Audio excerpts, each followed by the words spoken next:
Պարոն Սարգսյան, զրույցը սկսենք ձեր կուսակցության ուղղված քննադատություններով վերջին շաբաթներին այսպես կոչված խորհրդարանական ընդդիմության եւ որոշ ուժերի քննադատությունների թիրախում եք եւ հատկապես նշվում է, որ եվրոպական արժեքներ ունեցող կուսակցությունը այս ձևակերպումներով բռնության ճանապարհով է հարցեր լուծում, խոսքը ձեր կուսակցության ներկայացուցչի մասնակցությամբ այդ միջադեպքն է, դուք ինչ դիտարկումներ ունեք, որ կենտրոններից են այս քննադատությունները գալիս եւ ինչ նպատակ ունեն։ Ընդհանուր առմամբ բնականաբար, երբ մենք սկսեցինք գործընթաց Եվրամիության անդամակցության ստորագրակ հավաք ընձեռնելուն, այդ արտաքին քաղաքական առումով այդ թեմայով սկսեցին վատ տեսակետներ հնչել Ռուսաստանից, Մարիա Զախարովայի կողմից, ռուսական տարբեր դեպուտատների կողմից, իսկ Եվրամիության եւ Արևմուտքի կողմից հնչում էին միայն դրական տեսակետներ։ Հետևաբար մեր դեպի Եվրոպա գնալը բնականաբար չի բխում Ռուսաստանի շահերից, իրենք ամեն ինչ անում են, որ Հայաստանը մնա իրենց ուղեծրում, ավելին իրենք ուզում են Հայաստանում ունենալ խամաճիկ իշխանություններ, իրենց դրածոններ, իրանք նույն բանն ուզում են նաև Ուկրաինայում, եւ Ուկրաինայի պատերազմը խամաճիկ իշխանություն ունենալու, ոչ թե ինչ-որ խնդիրներ լուծելու համար է, մնացածը օրինված։ Ռուսաստանը մշտապես փորձել է Հայաստանում էլ հասնել նրան, 2018 թվականի հեղափոխությունից հետո, որ ունենա խամաճիկ իշխանություններ, 2020-21 թվականի ընտրություններին իրենք այդ փորձեցին հենց ընտարշավի սկզբին սահմաններին խժդժություններ անելով։ Այս մասին խոսել է նաև իշխանությունը, խոսել է երկրի առաջին դեմքը Նիկոլ Փաշինյանը, այնպես որ այստեղ շատ հիմնավորումներ բերելու կարիքը չկա։ Մենք երբեք աչքի չենք ընկել բռնության, բռնի ուժ կիրառելով, մենք ուղղակի համազոր հակազդեցություն ենք փորձում ցուցաբերել նրանց, ովքեր ուղղորդվում են դրսից։ Եվ որ դա ուղղորդված էր դրսից, ինչքան էլ ոմանք փորձեն դա հեգնել, փորձեն դա այլ ենթատեքստում ցույց տալ, միևնույն է չի հաջողվի, որտեղ իրենք էլ հոգու խորքում հասկանում են, որ դա այդպես է։ Իսկ որ դա այդպես է, դա միանշանակ է, քանի որ Տիգրան Տեր-Մարգարյանը այցելել էր Ուկրաինա Բուչա եւ հումանիտար օգնություն էր տարել Բուչա քաղաքի բնակիչներին, որտեղ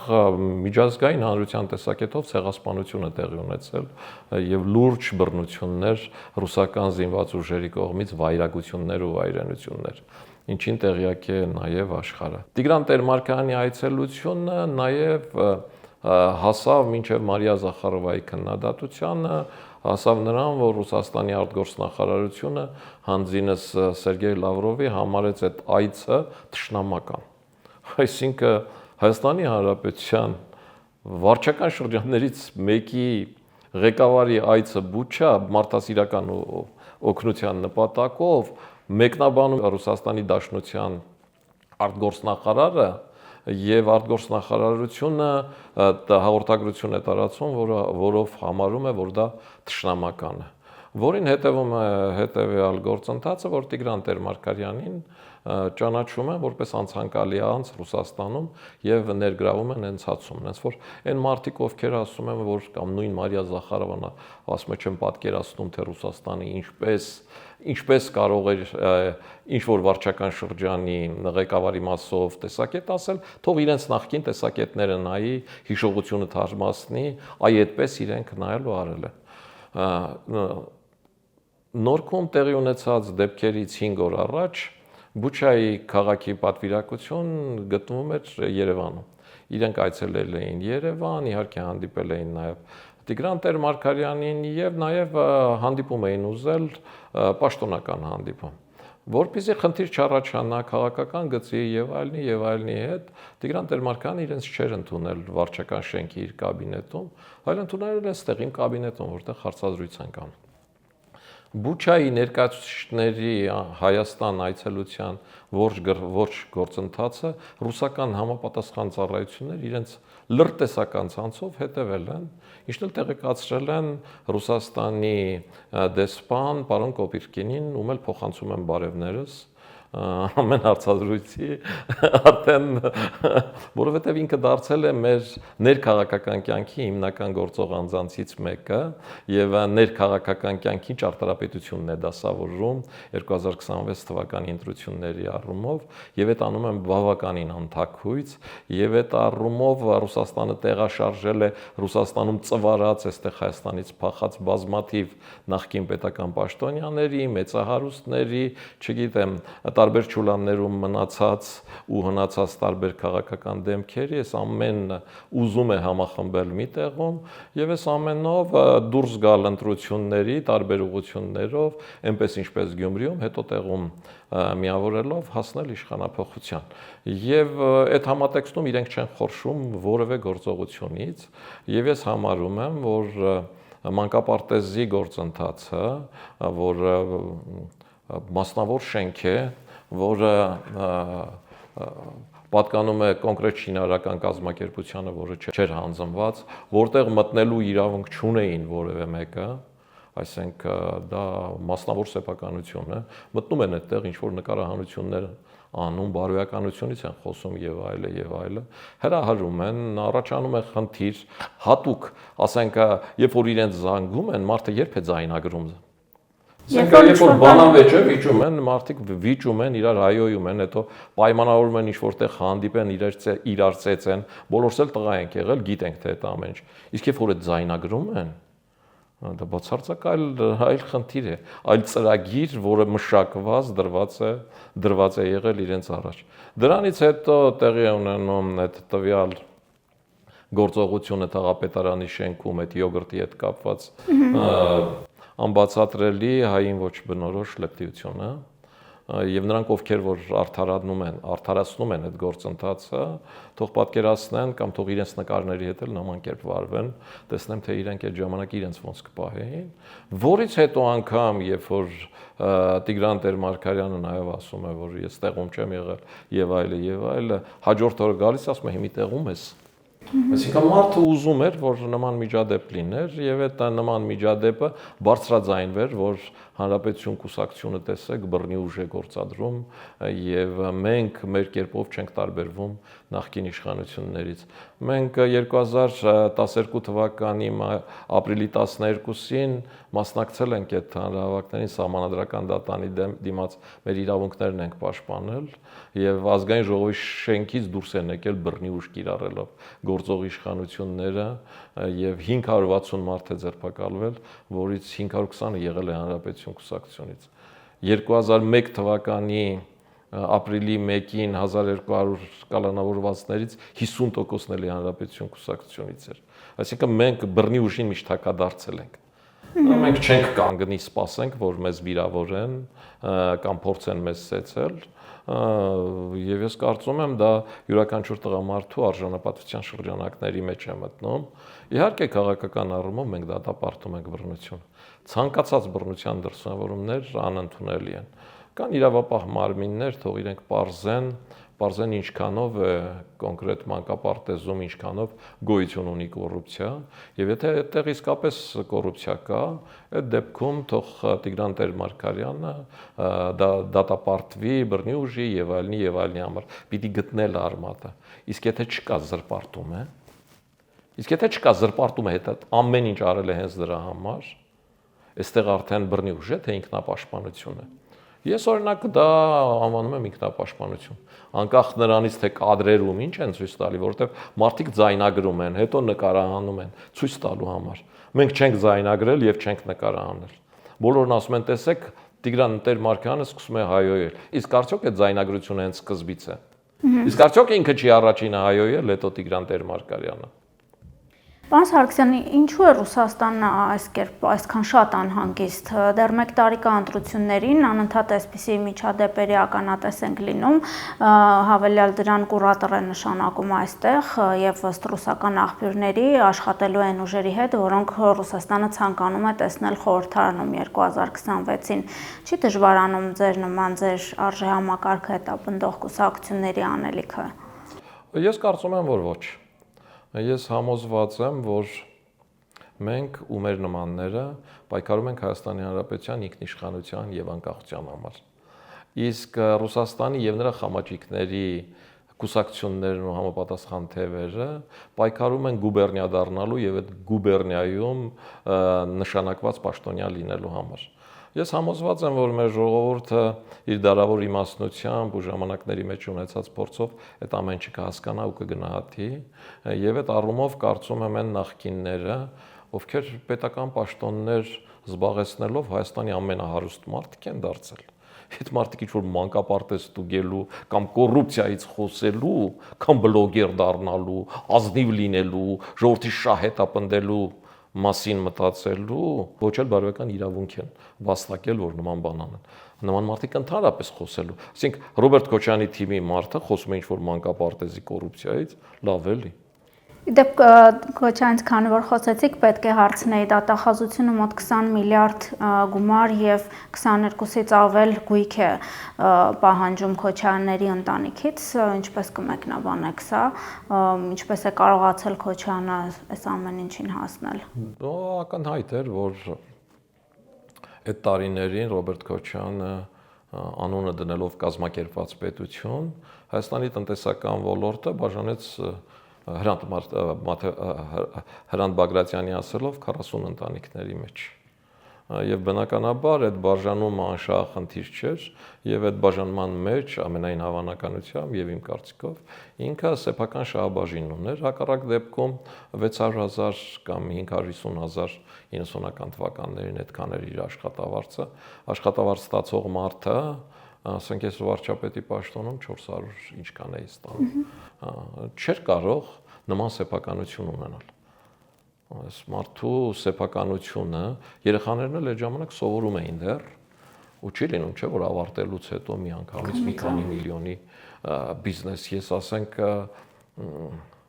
այդքան տարիներ աշխատել եմ սովետական միության ժամանակ, պետական արտադրությունում, որից հետո բիզնես բազմաթիվ նախագծեր եմ առել եւ այլը, եւ $1 միլիոն չեմ հասել։ Ասենք իմ լավագույն ժամանակներում, երբ որ ամենաշատ գումարն ունեի ու ինձ լավ էի զգում, կարողանում էի մեքենա առնել, ընկերներիս օգնել, նման հնարավորություն չեմ ունեցել։ Ու այդ այնպես չի, որ ես ասենք բիզնեսը քիչ գիտեմ կամ արտադրությունը քիչ կամ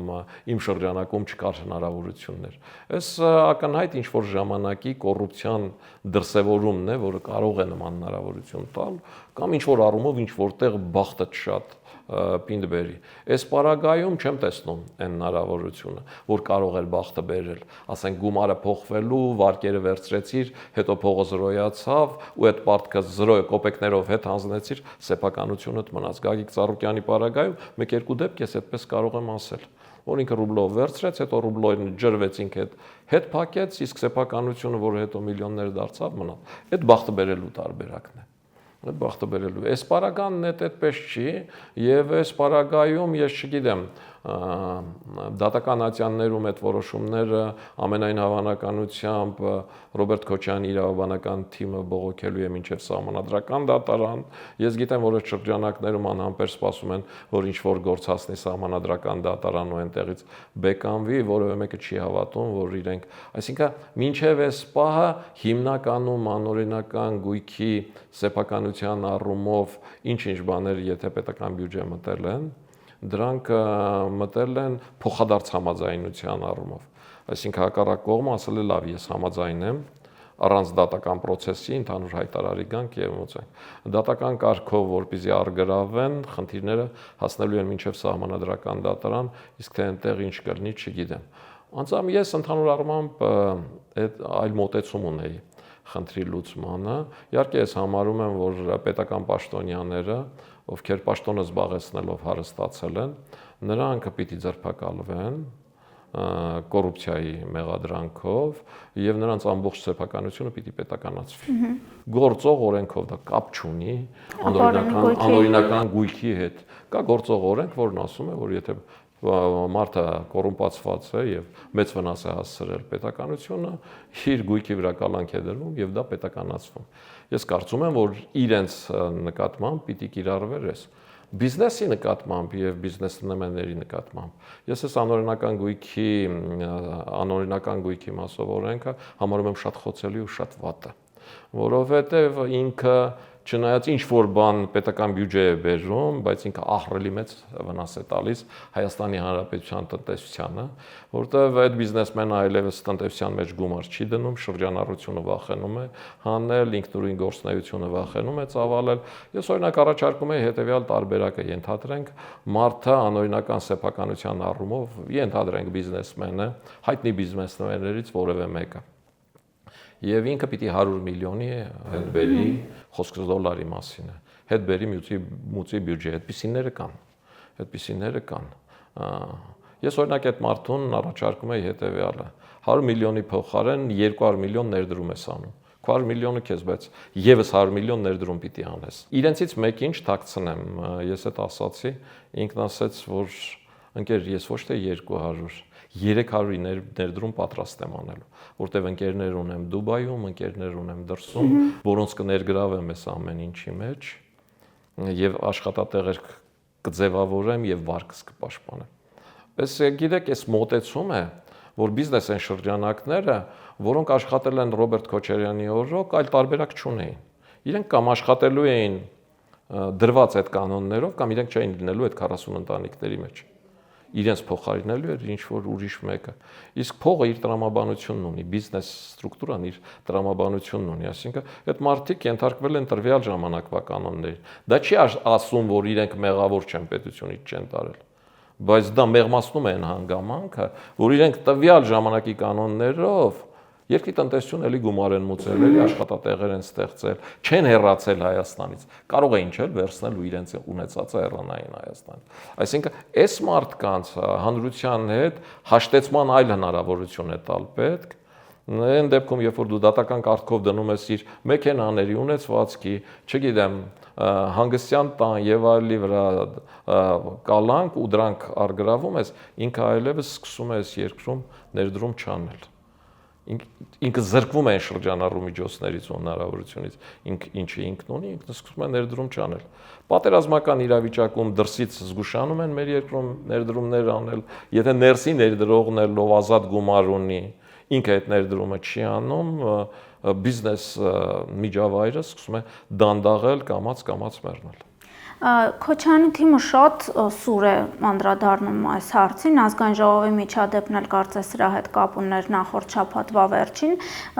իդեպ ավելի սուր, քան օրինակ նախկին նախագահ Սերժ Սարգսյանի կուսակիցները, թիմակիցները, սա ինչի հետ եք կապում, այդքան մեծ է այդ ամեն ինչը կորցնելու վտանգը ձեր կարծիքով, որ սա որոշակիորեն այս հարցը քաղաքականացվում, ընտրություններից առաջ հավելյալ ինչ-որ բանի տեղիք տալիս։ Ես այդ կապվում եմ 2026 թվականի ընտրությունների հետ ավելի շատ, նաև Ռոբերտ Քոչարյանի տարիքի հետ, որտեղ կրկին փորձել է այս վերջին շանսն է, չէ՞, այսինքն ոչ մեկի տարիքը անսահմանափակ չի, եւ այդ առումով իրենք չեն կանգնելու որևէ խոչընդոտի առաջ։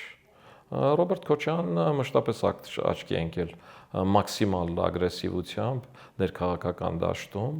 եւ Սերժ Սարգսյանի տարիները այդ առումով հիշվում են ավելի մեղմ։ Այո։ Եվ Սերժ Սարգսյանին Ռոբերտ Քոչարյանը մեղադրում է, որ ինքը մեղմ է եղել ընդդիմության նկատմամբ, դրա համար Նիկոլ Փաշինյանը կարողացել է հեղափոխություն անել։ Այսինքն ինքը կտրուկ ու կոշտ գործողություններ անող մարդ է, բայց այդ կտրուկ ու կոշտ գործողությունները միշտ փորձում է սրան կամ նրա ձեռքով անել, իսկ համապատասխան իրավիճակներում, երբ խնդիրը հասնում է դատարաններին, ինքը մեղադրում է ուրիշներին։ Մասնավորապես մարտի 1-ի գործով Ռոբերտ Քոչարյանը չի կալանավորվել միմիայն այն պատճառով, որ ասում է, որ ես տեղյակ չեմ եղել զորքերը ում հրամանով է մտել Երևան։ Այսինքն ինքն ասում է, որ զորքերի հրամանը տվել է Միքայել Հարությունյանը, ինքնուրույն, այդ այն դեպքում, որ ինքը ներկայանում է ուժեղ լիդեր, թիմին կառավարող, որ առանց իրեն որևէ մեկը որևէ բան, չէ՞ ինքը իսկ այդ պարագայում, երբ որ երկրում նման իրավիճակ էր, երբ որ միտինգները օր-օրի ավելանում էին, ցնցումները մեծանում, ինքը տեղյակ չէր։ Միքայել Հարությունյանը որոշեց ով է Ռոբերտ Քոչարյանը։ Ես հրաման եմ տալիս, թող զորքն իջնի քաղաք, ու զորք իջեցրեց քաղաք։ Ու Միքայել Հարությունյանը լավ զինվորական լինելով, չգիտեմ, ես այդպես եմ գնահատում իրեն։ Գեներալ գնդապետ լինելով, այսօր Հայաստանից դուրս է չի կարողանում Հայաստան գալ։ Որտեվ եթե գա Ռոբերտ Քոչարյանի տված, կամ պիտի ասի Ռոբերտ Քոչարյանը սուտ է ասում, կամ Ռոբերտ Քոչարյանի տված ցուցմունքով ասի ճիշտ է դատվի։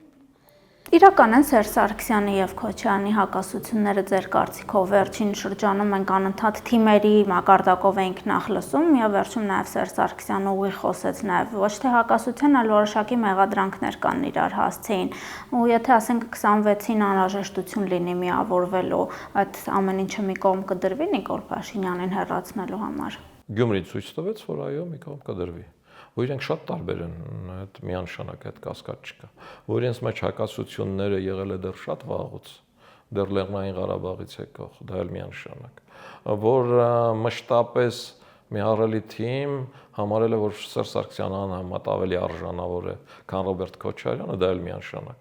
Ես էլ այն ժամանակ այդ թիմի անդամ էի ու այդպես էի համարում։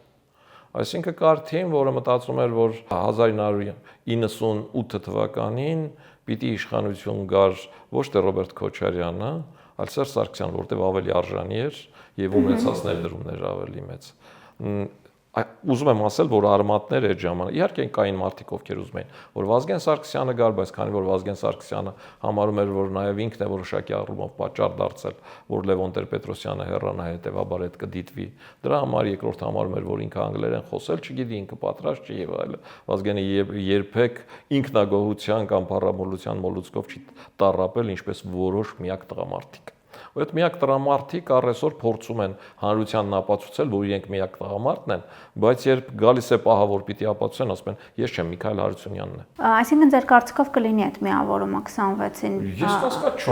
Ես կասկած չունեմ։ Իրենք հիմա մարտավարությունը վարում են հետևյալ կերպ։ Մասնակցում են տարբեր բջիջներով, կենտրոնացված մասնակցում արդեն միասնական համարում են ոչ նպատակահարմար, մասնակցում են տարբեր բջիջներով եւ վերջում տարբեր բջիջներով արդյունք գրավորելուց հետո կարող են միավորվել։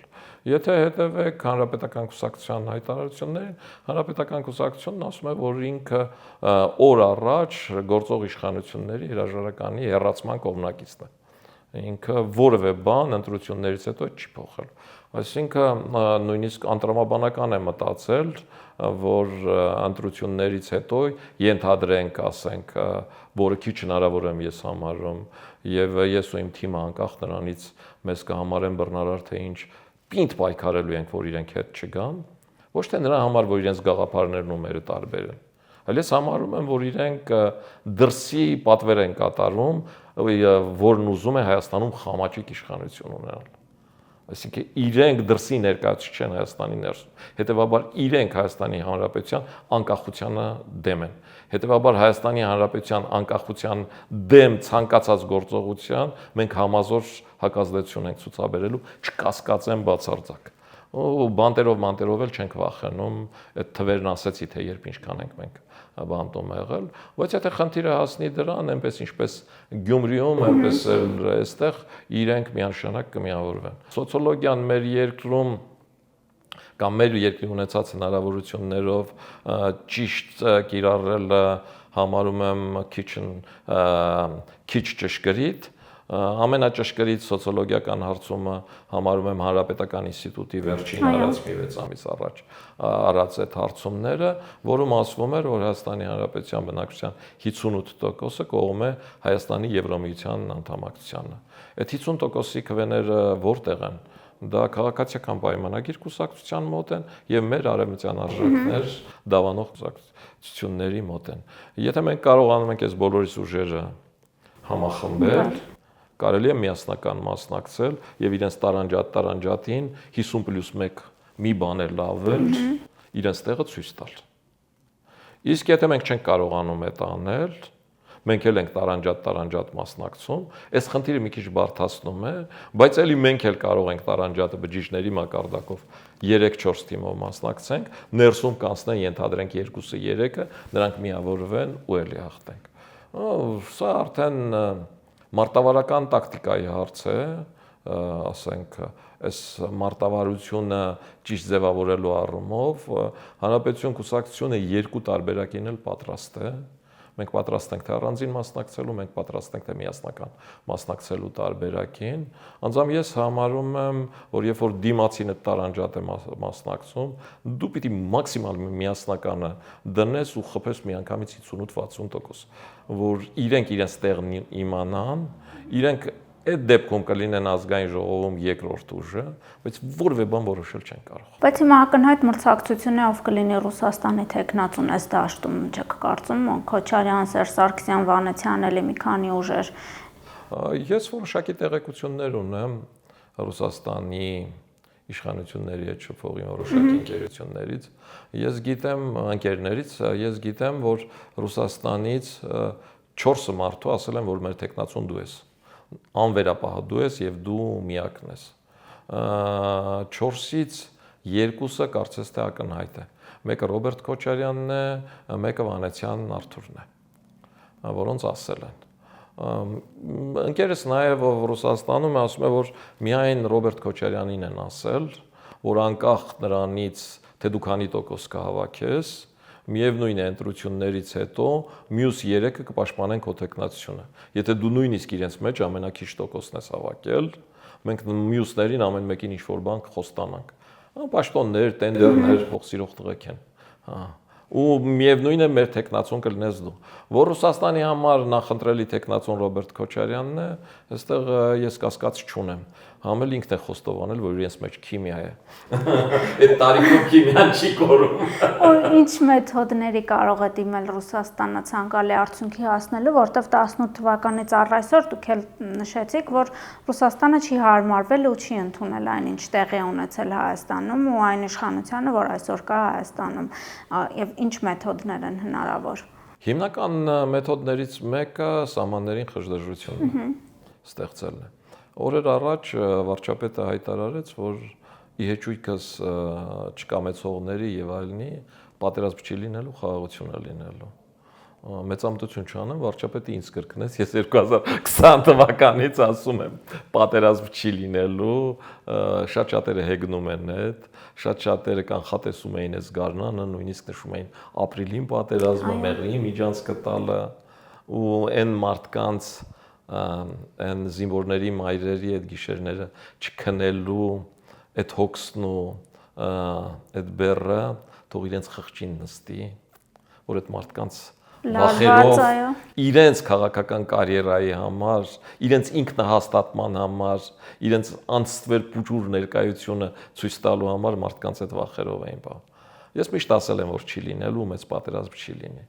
Համոզված լինելով, որ չի լինելու, մեծ պատերազմ չի լինելու, համաձայն լինելով վարչապետի հետ իհարկե ես կատակարեցի, որ ինձ է կրկնել։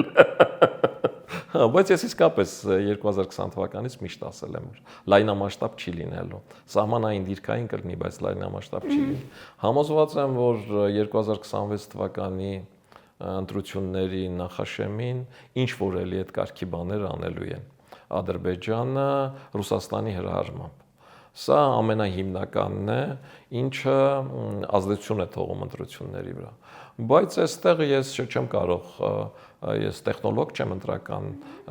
մեխանիզմների չեմ կարող ասել, այդ դրական էֆեկտ կունենա, թե հակառակը։ Բացական ոչ մեկ չի կարող ասել, որովհետև երբեմն պատերազմական իրավիճակները մեր ժողովրդին համախմբում է։ Երբեմն կան ուժեր, որոնք մշտապ կան, պատերազմների ժամանակ միտինգներ են արել Ազատության հրապարակում, այդ ուժերը ուրիշ խնդիր ունեն, բայց իրենք բարեբախտաբար մեծամասնություն չեն, 2-3% սահմաններից ավել չեն ունենում։ Երկրորդ բանը, ինչը կարող է անել Ռուսաստանը, այսօր իրենք շատ լավ գործում են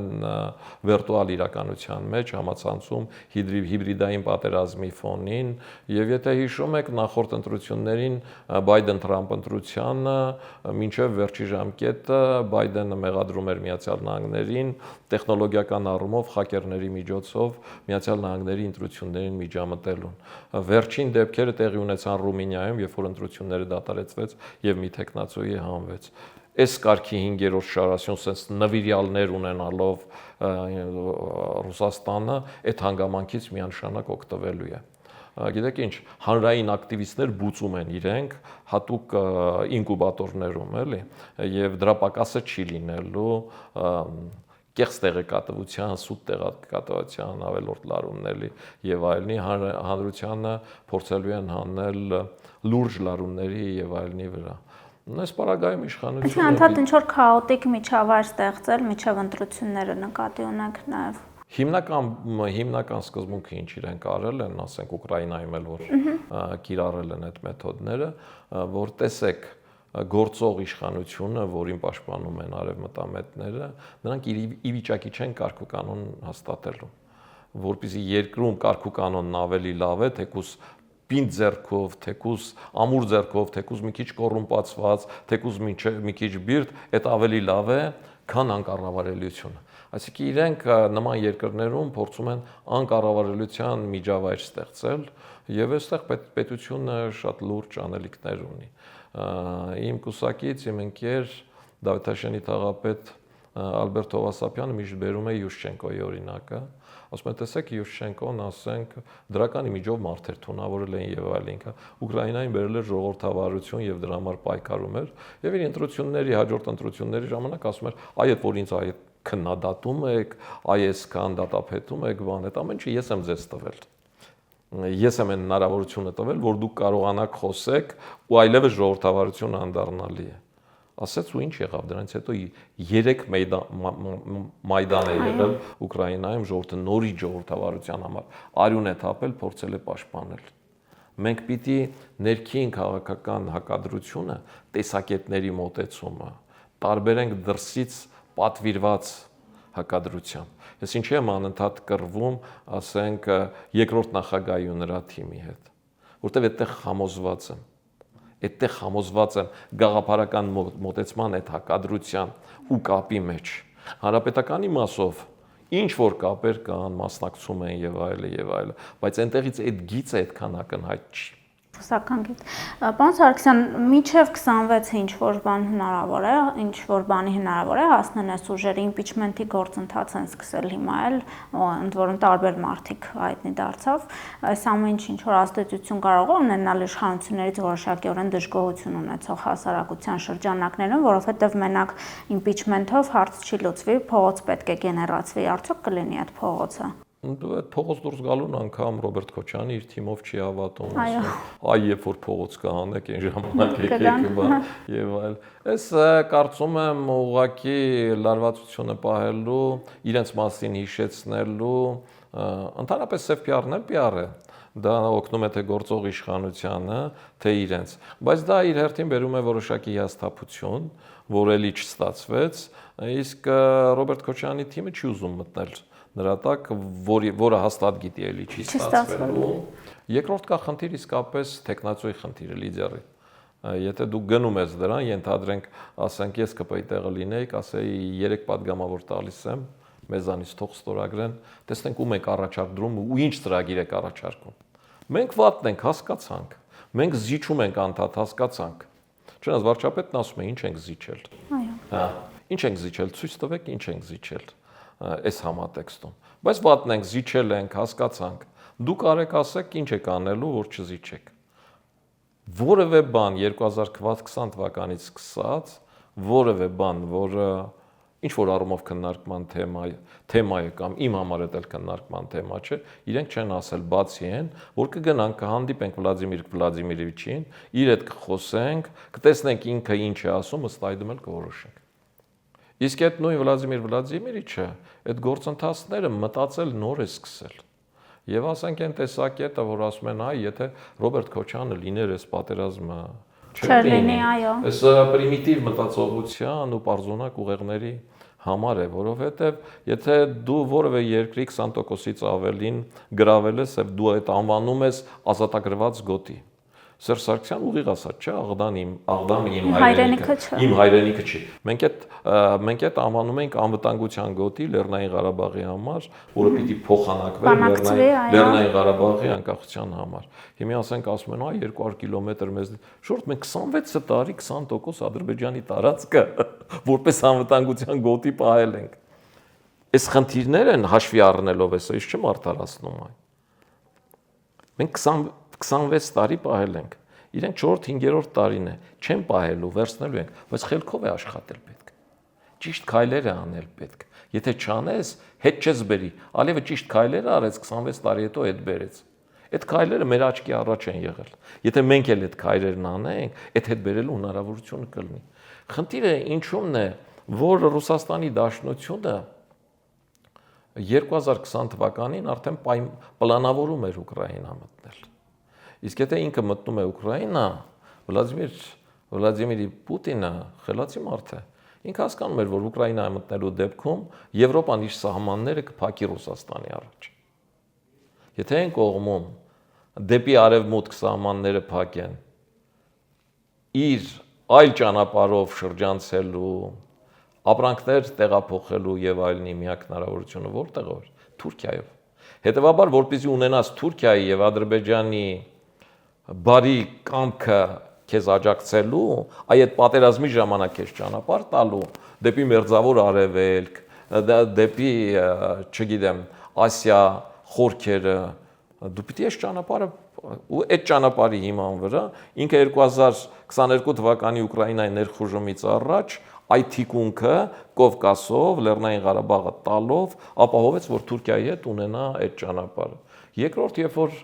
Ադրբեջանի ռազմական պոտենցիալը 1:6 հարաբերությամբ Հայաստանից ավել էր,